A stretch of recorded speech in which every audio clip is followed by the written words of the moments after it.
In the last video, I showed you guys how we updated the lobby of the auto repair shop that I purchased. Well, now we're gonna move ourselves into the shop itself. There's a couple things we wanna do. Make sure that one, everything is safe. Two, make sure everything is functional and that the guys have enough tools and everything that they need to be as efficient as possible. One of the first things we did was have a certified lift inspector guy come and take a look at all the lifts and make sure that they were safe. There were some that were so old, they were just kind of beyond repair. So when it comes to these three bays, this first one had a drive-on lift. Now the lift failed inspection, did not have safety locks, and the safety locks are back ordered. So we installed the Atlas SLP 9K. Now I know the part number because it says it right here.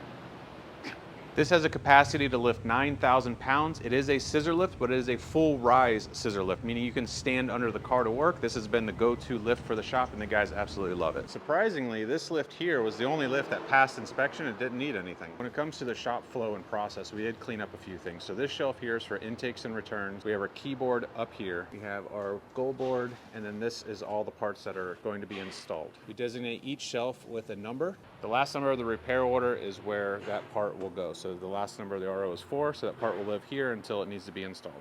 We noticed they were using boxed oil, which isn't bad, but you can save money by buying it in bulk and having a cleaner, much more organized system like this, and plus it's easier to dispense. It looks nice too. This lift over here basically needed to be rebuilt. New cables, lines, cylinders. We asked the technicians what kind of tools that they would need. They mentioned two things. These AC machines were just clunky, weird, they weren't reliable, so we got them two brand new AC machines. One is a 1234 machine and the other one's an R134A. So now we can do air conditioning for any vehicle.